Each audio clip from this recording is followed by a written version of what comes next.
Hey everybody, how you doing? Good afternoon. Today is Tuesday, October 4th, 2022. And this is Ben Capozzi with Broad Shoulders Farm in beautiful Halifax County, Virginia, USDA Grow Zone 7B, right on the cusp of 8. I just want to do a quick video showing the new retirement run hen house. So that's what I'm going to be talking about. Just a quick, simple cattle panel building. I'll flip the camera out. I'll flip the camera around, and that's what's coming up next. If you're into that sort of thing, stick around. All right, so we are in the retirement run. The ladies and their gentlemen friends are pouring over the kitchen scraps that we get from a local restaurant 5 days a week, and they're having a good time. There's Sweet Pearl. Hi, Pearl. Hi, baby. So these are our oldest hens, and they have some of their oldest roosters are here with them as well, but there's also just some roosters that have sort of glommed onto them over the years, but they will be leaving soon. But I will try and find and insert a picture here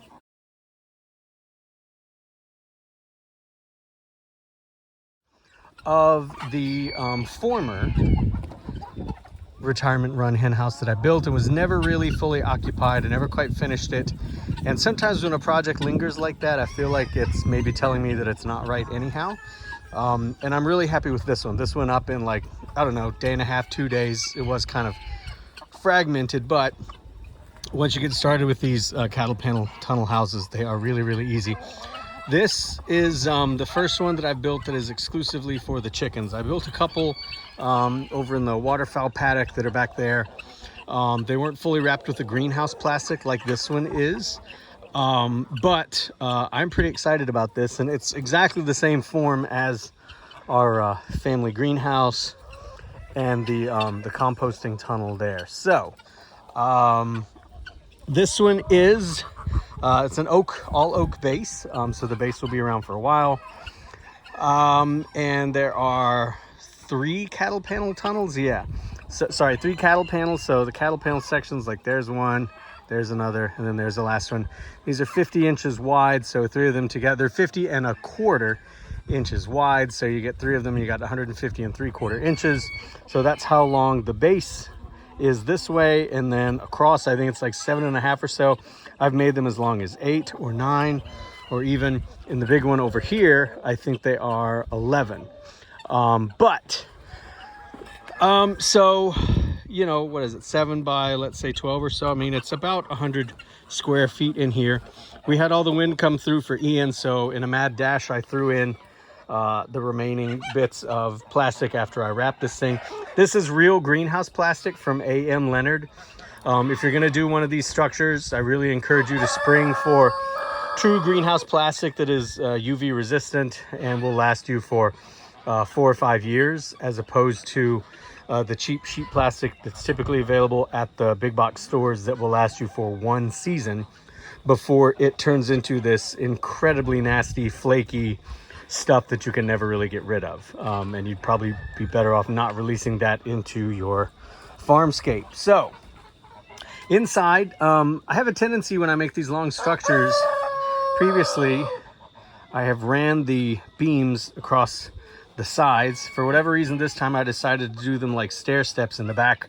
These are all a little over 7 feet long, so basically 7, 14, 21 divide by 2. So that is, multiply by 2. So there's 42 there's running feet there for 42 birds. And I think there are a few more than that here in the retirement run, including, you know, my oldest lady. So I'm going to add another rung actually on this side that's going to be down low, maybe just 8 to 10 inches above the ground. That'll run along here for the little ladies that maybe have some trouble getting up quite as high as all that. In here, I wound up doing something a little different. I actually strapped the crates up here. I think they're still too open for the girls to really like it. Though, you know, these ladies are retired. They're not laying a ton. So I may either put some sort of covering on top of it to make it a little more private for their tastes, or maybe tuck them all the way down on the ground. I'm not quite sure. I wound up securing these beams on the outside.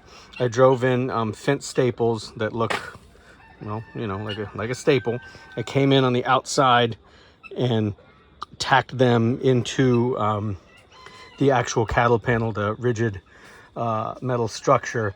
And I did all that obviously before I wrapped it. I did want the girls to have a window. Ventilation is really important in these type buildings. You know, I don't want the birds to cook. And in fact, this house doesn't have to be predator proof. Ellis, our livestock guardian dog, sleeps in the garden space. He sleeps here in the retirement run at night, and he's killed possums in here. He's killed several skunks in here. So I don't really worry about predators getting these girls. If I was going to set this up like out in the orchard where the fencing is not as strong and where there's not the constant presence of Ellis, I would design this differently, I think, using a lot more wire on the interior and on the exterior. But since I don't have to worry about that, I'm actually going to leave their front door. I think I'm going to leave it wide open. Or at most, I think I'm going to just hang up like some pieces of plastic that I can't even like button down if I don't need to. But so that they get plenty of airflow. And I did want them to have a window. So there is a nice window space there. I was actually finishing up putting the battens on the outside today, and I will cut all that out, and I'll come back and put in either like 1/2 inch welded wire screen, or I may even get something like a like true screen door screening, but I feel like that's maybe a little too lightweight. Let me come around the back and I'll show you.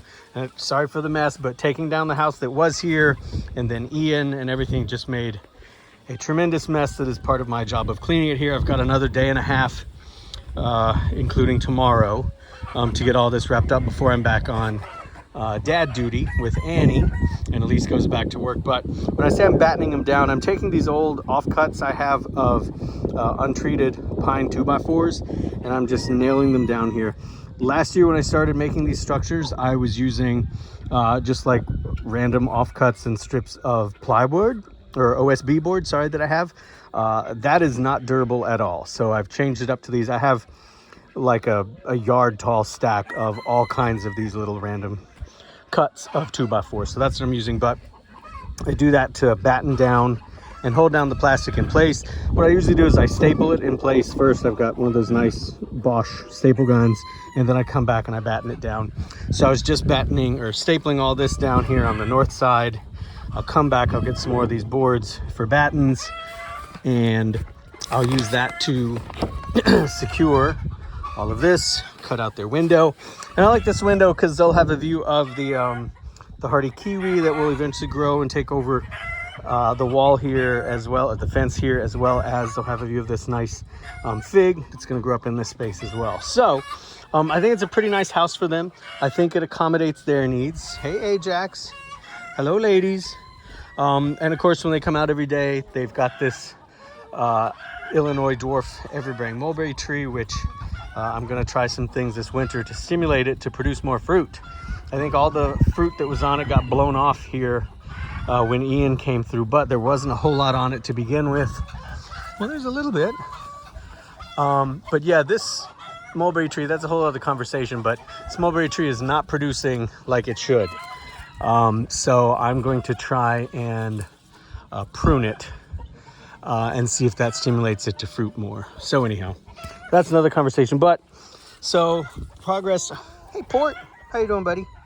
So progress in the composting run, that'll be a whole nother update. But since I got the chickshaws out of here that the girls had been in since they first arrived on the farm in 2018, this is their permanent final home. And my job now, one of my many jobs, is to continue to improve the quality of life for them here. So I've got another fig tree. I've got an autumn olive cultivar that's going to be going in over there. They got maybe a dozen pears from this pear tree this year. I haven't quite figured out exactly what's going there on the corner, but I think it may be a Nikita's Gift persimmon. So things are coming along for them, and they're working hard. Hey Freebo, free bird from McMurray Hatchery in our last order. And yeah, so there we are. Questions, concerns, helpful critique are always welcome. Happy to help if you think one of these structures would work for you. They're very inexpensive. When I first started this, the cattle panels were like 19 bucks a piece a couple years ago. Now after the pandemic, I've seen them go up to like 22, 25. I think I paid 33 for these.